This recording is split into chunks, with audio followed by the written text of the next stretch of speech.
A terceira porta a ser restaurada em Jerusalém por Neemias e sua comitiva e sua equipe é a chamada Porta Velha. Você vai encontrar esse relato no capítulo 3 de Neemias. A Porta Velha, ela é interessante, o nome que ela carrega e o que ela diz respeito a nós hoje. Ela carrega dois aspectos. O primeiro que a gente pode elencar aqui é a questão de nós não abandonarmos aquilo que é fundamento, aquilo que é a base da fé cristã e substituir por modismos. Hoje está tendo uma corrente muito grande, uma corrente progressista querendo alterar a Bíblia, querendo eliminar versículos da Bíblia, querendo alterar o teor, a tradução, dizendo que não é bem assim, que aquilo foi num contexto cultural, enfim, existe isso? Claro que existe, contexto cultural. Nós, quando nos debruçamos sobre a palavra para estudar a aplicação dela, fazer uma hermenêutica, como se diz, uma exegese, extrair a verdade do texto, interpretar o texto e extrair a verdade do texto, nós temos que nos debruçar e analisar o contexto em que foi escrito, o ambiente e tudo mais.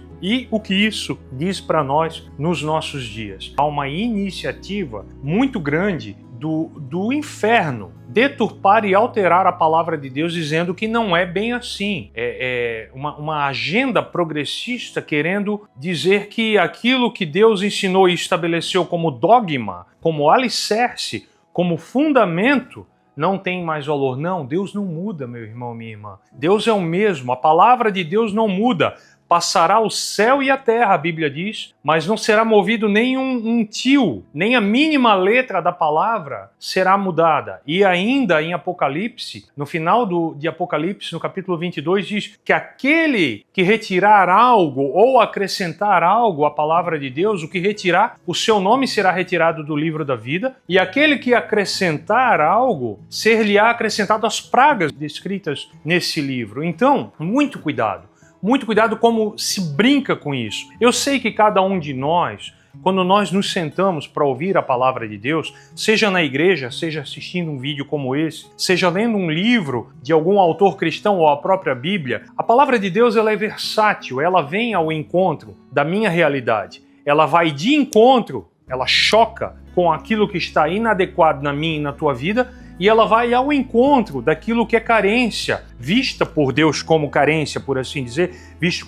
por Deus como uma necessidade a ser suprida, um consolo, um encorajamento, uma exortação, uma admoestação. Então a Bíblia ela é versátil nesse sentido, da maneira que ela fala comigo. Às vezes eu e você na mesma audiência, no mesmo culto, a palavra sendo pregada fala comigo na minha vida, na minha área de interesse, da maneira que eu estou vivendo, na minha realidade, e vai falar contigo em outra realidade. Então, isso é uma versatilidade da Bíblia. Agora, deturpá-la e forçá-la a dizer algo que ela não está querendo dizer é muito perigoso. E a porta velha é isso, é não querer, ela representa na minha e na tua vida, é não querer adaptar a palavra de Deus à minha e à tua realidade da maneira que me agrada. Elimino o que não me agrada, fico com o que me agrada e tá tudo bem. Não. A palavra de Deus, existe uma frase célebre que diz o seguinte, eu não me lembro quem disse essa frase, que diz o seguinte: lendo a Bíblia, eu encontrei muitos erros, inúmeros erros, todos eles em mim. Isso é o que a verdadeira leitura humilde, dependente como ovelha, como eu falei das portas da porta da ovelha, dependente como ovelha, sabendo da sua incapacidade, da sua insuficiência, chegando-se à palavra de Deus com humildade. É isso o que a palavra de Deus vai fazer e falar comigo e contigo. Nós vamos encontrar erros em nós, erros a serem resolvidos, a serem perdoados, a serem corrigidos, a serem consertados, a serem realinhados com a palavra de Deus para que a coisa funcione, para que a coisa flua, para que nós não tenhamos condenação sobre a nossa vida e que a presença de Deus possa fluir em nós e através de nós. A porta velha, ela fala desses alicerces imutáveis. Ela fala da palavra para sempre estabelecida no céu, como diz a própria Bíblia, que para sempre no céu foi estabelecida a tua palavra, ó Senhor. Então, não tente mudar, adequar a Bíblia. Não tente pular. Você está lendo uma determinada passagem, um determinado estudo, e ele ataca de frente o teu pecado, a tua falha, a tua fraqueza, o teu erro, o teu pecado. Vamos chamar do que ele realmente é, do teu pecado, esse mesmo que você está pensando aí agora enquanto me ouve. Quando você não pula essa passagem.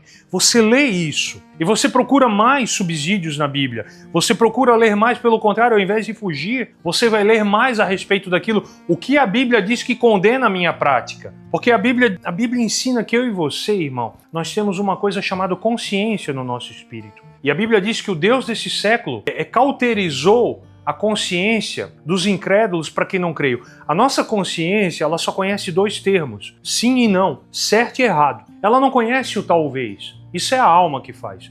A consciência faz parte do espírito humano. Então, quando acende a luz vermelha, está errado. Quando acende a luz verde, está certo. Então você sabe quando você tem comunhão com Deus e você lê a palavra dele, quando você comete ou faz, pensa ou deixa de fazer, pensar ou agir algo que deveria ser feito, essa luz vermelha acende. E você sabe, a sua consciência pesa. Mas quando a consciência é cauterizada, quando você cauteriza a tua pele, quando você cauteriza uma ferida, ela se torna insensível. Ela não sente mais o calor, não sente o frio, não sente a dor, não sente mais o tato. Ela fica insensível à presença, à palavra e ao Espírito Santo. Não acende mais luz nenhuma, é indiferente para você. E quantas pessoas nós conhecemos assim hoje, que têm a sua consciência cauterizada, que não discernem mais entre o certo e o errado? Até mesmo no meio cristão, até mesmo no meio evangélico. As pessoas fazem o mal e são, agora, para tudo tem um diagnóstico, para tudo tem um laudo, para tudo tem um transtorno. E muitas vezes a palavra se resume a uma só. Pecado, falta de alinhamento com a palavra de Deus, com as verdades de Deus. Essa é a realidade da porta velha na minha e na tua vida. Eu confrontar as coisas, o segundo aspecto que fala da porta velha, é eu confrontar as coisas velhas que eu ainda carrego, como eu falei no primeiro momento, naquele vídeo que eu falei da porta do monturo, na introdução da restauração, no diagnóstico do lixo que temos acumulado, das coisas velhas que carregamos e insistimos em carregar, muitas vezes, essas coisas velhas precisam ser abandonadas para abraçar o novo de Deus, que para nós é novo. Preste atenção nisso. O novo de Deus para nós é novo, mas para Deus é o velho. É aquilo que sempre foi. São os princípios que nós nunca observamos. Por isso que para nós isso é novo. Por isso que é tenro. Por isso que é fresco. Mas para Deus sempre foi estabelecido isso. A minha e a tua realidade pode ser uma, mas existe uma coisa superior à realidade. É a verdade. E Jesus é o caminho, a verdade e a vida. Jesus não é uma realidade. A minha e a tua realidade pode ser de pecado, de enfermidade, de desavença, de depressão, de doença, de dificuldade financeira, enfim, a realidade que você está passando.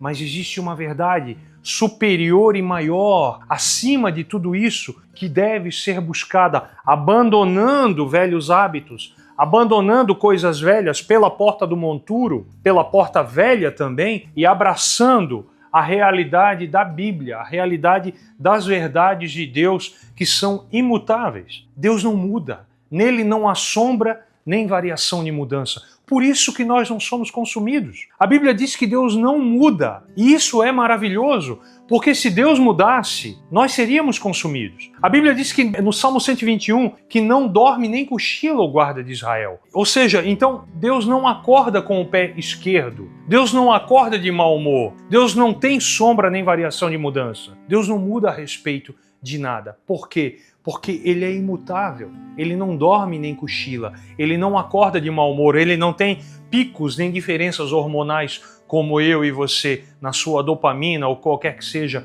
o hormônio que esteja equilibrando as tuas emoções. Deus não sofre com isso, Deus não tem esse problema. Deus é o mesmo e Ele deseja que nós estejamos alicerçados. A Bíblia diz aos vencedores, numa das igrejas para qual é direcionada a carta de Apocalipse às 7 igrejas, numa das igrejas diz que ao vencedor far-lhe-ei coluna. E essa coluna fala disso, de estar alicerçado em algo inabalável. Jesus é uma rocha eterna em quem não há sombra nem variação de mudança. Você pode se apoiar nele. Ele não muda. A misericórdia dele se renova a cada manhã e ela está pronta para se renovar sobre a tua vida a partir do momento que você se dobra sobre Ele e se deixa tratar por Ele. Amém? Submeta-se a isso. Entenda que o velho de Deus pode ser o novo para você. É a novidade de vida que Deus quer que você ande. Você abandona as tuas velhas práticas, eu abandono as minhas velhas práticas e abraço o novo de Deus para mim, que para mim é novo, mas que para Deus é eterno. Amém? Se essa palavra falou contigo, compartilhe ela,